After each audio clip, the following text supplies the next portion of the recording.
ഇപ്പോഴത്തെ ഒരു ഗവേഷണം ഭൂരിപക്ഷ വർഗീയതയെ എങ്ങനെ താലോലിക്കാമെന്നുള്ളതാണ്. RSSും BJPയും അവർക്ക് ഏറ്റവും ശക്തനായ ഒരു കൂട്ടാളിയെ കേരളത്തിൽ കിട്ടി, സംഘപരിവാറിന്. അവർ പറയാൻ മടിക്കുന്ന കാര്യങ്ങൾ പോലും പറയുന്ന ഒരു സ്പോക്സ് പേഴ്സണെ സംഘപരിവാറിന് കിട്ടിയിരിക്കുകയാണ് സാക്ഷാൽ പിണറായി വിജയൻ. പക്ഷെ കേരള ജനത, അത് എല്ലാ മതങ്ങളിലും വിശ്വസിക്കുന്നവർ, ഈ നാടിൽ സമാധാനം കാക്കാൻ ആഗ്രഹിക്കുന്നവർ, ഈ ഒരു തോറ്റ പടനായകൻ്റെ ഈ പറയുന്ന രക്ഷപ്പെടാൻ വേണ്ടിയിട്ടുള്ള അവസാന തന്ത്രത്തെ വിശ്വസിക്കാൻ പോകില്ല എന്നുള്ള കാര്യം ഉറപ്പാണ്. അത് തിരിച്ചറിയും കേരള ജനത. അല്ല, ആ അവകാശവാദമൊക്കെ ഏപ്രിൽ മാസം അറിയാം.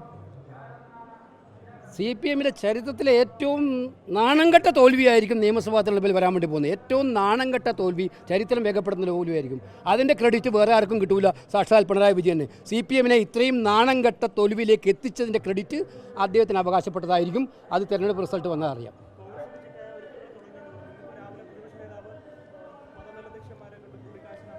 അല്ല, അതെല്ലാം വ്യക്തിപരമായ കൂടിക്കാഴ്ചകളാണ്. അതൊന്നും തിരഞ്ഞെടുപ്പുമായി ബന്ധപ്പെട്ടതാണെന്ന് എനിക്ക് തോന്നുന്നില്ല. അങ്ങനെ അദ്ദേഹം അവരെ കാണാൻ പോയത് അദ്ദേഹത്തിന് വ്യക്തിപരമായിട്ടുള്ള കാണാനുള്ളൊരു അവസരം കിട്ടിയപ്പോൾ കണ്ടിട്ടുണ്ടാവും. അതിൽ തെറ്റൊന്നുമില്ല. അത് അല്ലാതെ തിരഞ്ഞെടുപ്പ് തന്ത്രത്തിൻ്റെ ഭാഗമായിട്ടുള്ളൊരു കൂടിക്കാഴ്ചയായിട്ടൊന്നും ചിത്രീകരിക്കേണ്ട. അല്ല, ഞങ്ങളെ സംബന്ധിച്ചിടത്തോളം ഇവിടെ പറഞ്ഞതുപോലെ എല്ലാ സമുദായങ്ങളെയും ഒരുപോലെ ആദരിക്കുന്ന സ്വഭാവമാണ്. എല്ലാ വിശ്വാസങ്ങളെയും ബഹുമാനിക്കുന്ന പാർട്ടിയാണ് കോൺഗ്രസ് ആയാലും UDF ആയാലും. അതുകൊണ്ടാണ് ശബരിമലയിൽ യുവതീ പ്രവേശനത്തിൻ്റെ പേരിൽ പ്രശ്നം ഉണ്ടായപ്പോഴും, ഇപ്പോൾ സ്വർണ്ണക്കൊള്ളയുടെ പേരിൽ പ്രശ്നം ഉണ്ടായപ്പോഴും ഞങ്ങളുടെ നിലപാട് ശക്തമായിട്ട് നിലകൊള്ളുന്നു.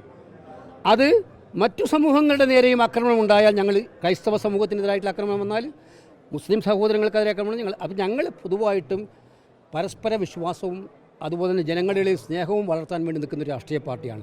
അതുകൊണ്ട് എല്ലാ മതങ്ങളുമായിട്ടും നല്ല ബന്ധം പുലർത്തണം, എല്ലാവരുമായിട്ടും പരസ്പരം സ്നേഹം ഉണ്ടാക്കണമെന്നതിൻ്റെ കണ്ണിയായിട്ട് പ്രവർത്തിക്കാൻ ആഗ്രഹിക്കുന്നവരാണ് ഞങ്ങൾ.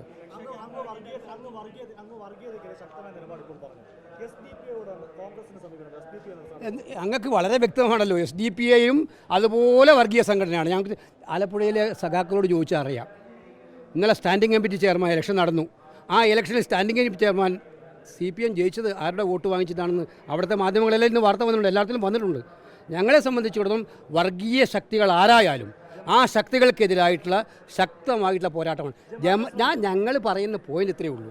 ജമാഅത്തെ ഇസ്ലാമി ഞങ്ങളുടെ ഒപ്പം കുടുംബം പുരോഗമന ജനാധിപത്യ പ്രസ്ഥാനത്തിൻ്റെ ഏറ്റവും വലിയ പ്രതീകം ജമാഅത്തെ ഇസ്ലാമി 2006, 96, 2009 CPMൻ്റെ പ്രഗത്ഭരായ നേതാക്കന്മാർ നടത്തിയ പ്രസ്താവനകളിലൂടെ അത് തെളിയിച്ചിട്ടുള്ളതാണ്. നിങ്ങളോടൊപ്പം കൂടുമ്പോൾ ജമാഅത്തെ ഇസ്ലാമി മോശം, അവർ വേറെ നിലപാട് വല്ല സ്വീകരിക്കുമ്പോൾ ജമാഅത്തെ ഇസ്ലാമി വർഗീയ, അത് ഞങ്ങൾ എല്ലാ വർഗീയ ശക്തികളോടും ഒരേ നിലപാടാണ്. കോൺഗ്രസിൻ്റെ നിലപാട് ആവശ്യമുള്ള സമയങ്ങളിലെല്ലാം വ്യക്തമാക്കിയിട്ടുണ്ട്. അത് കൃത്യം ഞങ്ങളുടെ വ്യക്തമാണെന്ന് ഞങ്ങൾക്ക് ഇതിനകത്തൊക്കെ വ്യക്തമായ നിലപാടുണ്ട്. ആ നിലപാട് ഞാൻ പറഞ്ഞു, ഞാൻ കൃത്യമായി പറഞ്ഞു.